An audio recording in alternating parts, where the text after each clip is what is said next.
All right, here we are looking at a C minor blues jazz version. Now, right off the get-go, there's at least twice as many chords, right? And we've got some other kinds of sounds with those chords. Minor 7 flat 5s, minor 9s, augmenteds, sharp 9s. So those are very different flavors built upon the root chords of, say, C minor or G7. So that's right from the get-go. Now, probably the most important thing is let's just hear it first, and then we'll talk about each chord change. All right, here we go. 1, 2, 3, 4.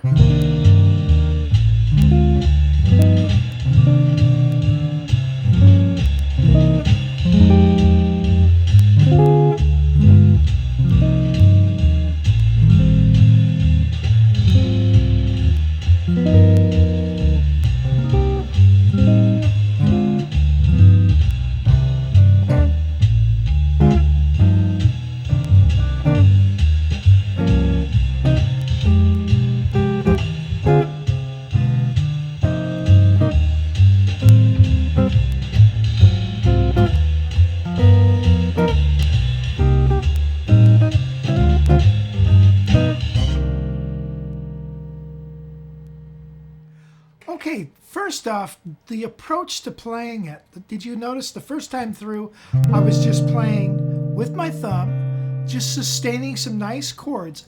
And the rhythm now is coming from the bass player and the drummer. They're doing all the rhythmic work.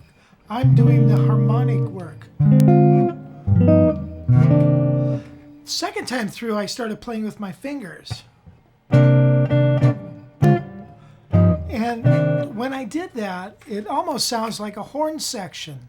Are you hearing it? So that's what copying is about.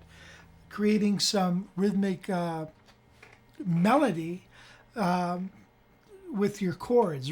So some melody with the chord changes and adding rhythm to that melody. When I say playing rhythm, I don't mean rhythm guitar. Now, if we were to play rhythm guitar with this, we might do something like this, 4 in the floor. That old Freddie Green style, the guitarist with Count Basie.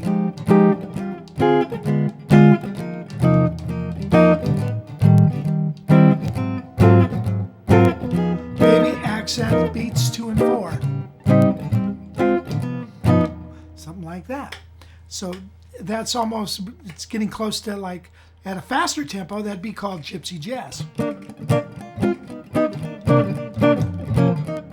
Okay, so tell you what, now let's go close up and let's talk about each chord change.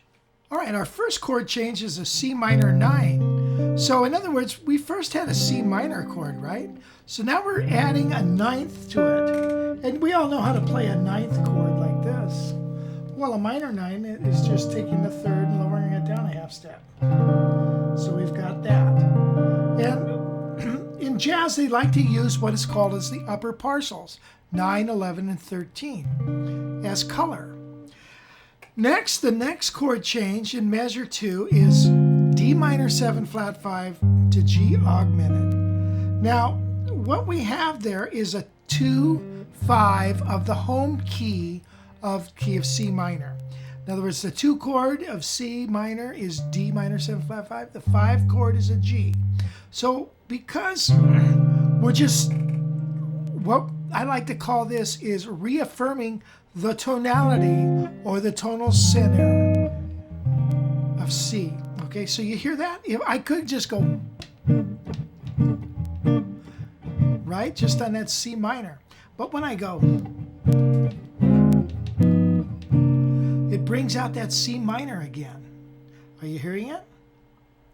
Now, the next chord in measure 4 is G minor 7 flat 5, and that's going to go to a C7 sharp 9. And what is happening there is we are playing 2/5 of the target chord of F. So now again, this sets up the tonal center of F. And in measure 5, when we get into F, we're playing a minor 9, okay? So these are just one way of playing this, okay? This is just one way. So now I've got these two chords. It actually sounds better if I resolve it down there. You can hear it better of just going to an F minor. That these two bring out the chord tonality of F minor. So I'm playing 2, 5 of the chord I want to go to, F minor.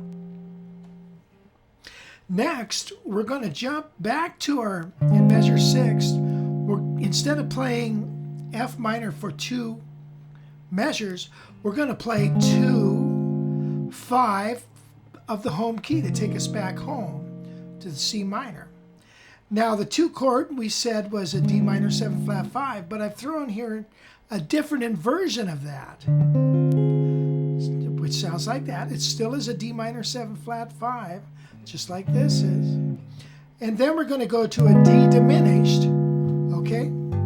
But a D diminished is a dominant chord, is a diminished chord. It turns a G7 is the parent chord of that, turns it into a minor or a dominant 7 flat 9. So that's worthy of study at another time. But these 2 chords point to that tonal center. Are you hearing it? As opposed to me just playing F minor for 2 measures and then back to C minor. What we're doing is playing 2, 5 of the C minor to get us back home. And on the C minor, we're playing a C minor 11, which is a nice, cool jazz sound. Did you notice in the rock version we have C minor for 2 measures, 7 and 8. In the jazz version, we have C minor for 7, but in measure 8, we're going to A minor 7 flat 5. And that is the 6th taken out of the melodic minor scale of C melodic minor. And a lot of guys do this instead of staying for 2 measures, which is probably doesn't happen a whole lot in jazz. 2 measures on 1 chord, we're going to switch that to an A minor 7 flat 5, which is also the same as a C minor 6. So we could just play it like that. So we're going from this to that, or this to this. Okay, it's just a cool sound. Now, again, in measure 9, the rock version had A flat 7. So we can't play an A flat 7 like that. We got to add some upper extensions to it. So we're going to play a 13th. So that's an A flat 13. So again, that chord is the same in both versions.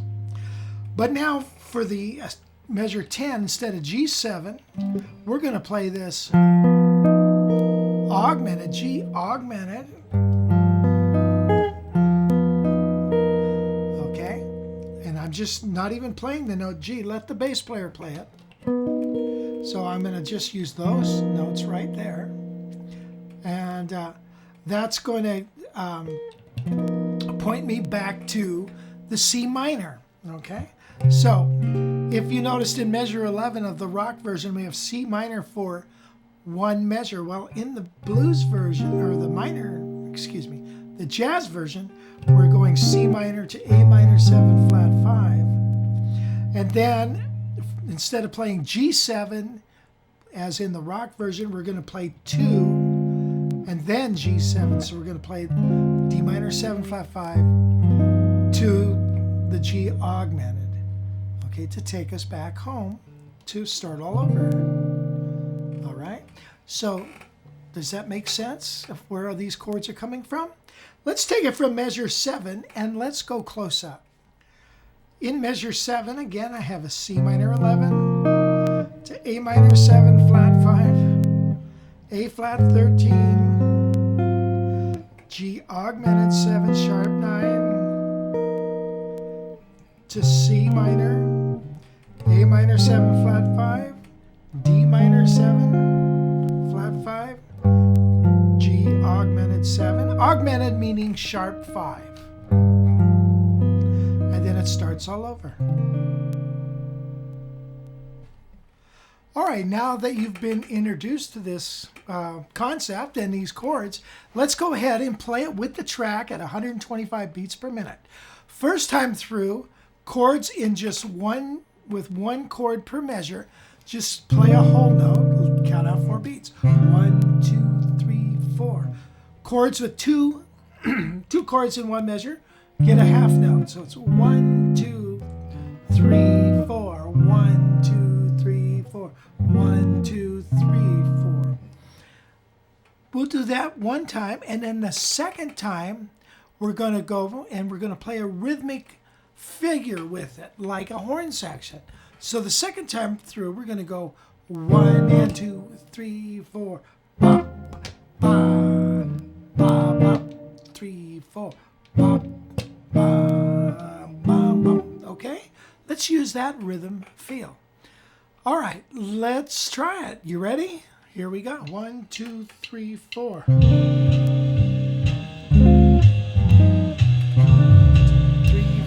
1, 2, 3, 4.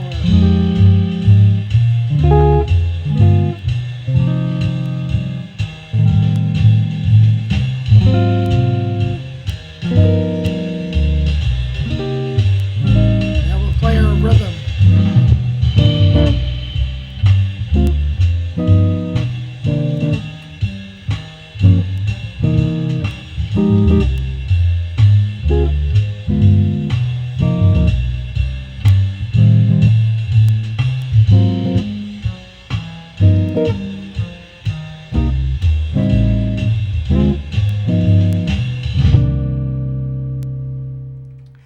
Okay, there are the two versions of playing blues in C minor.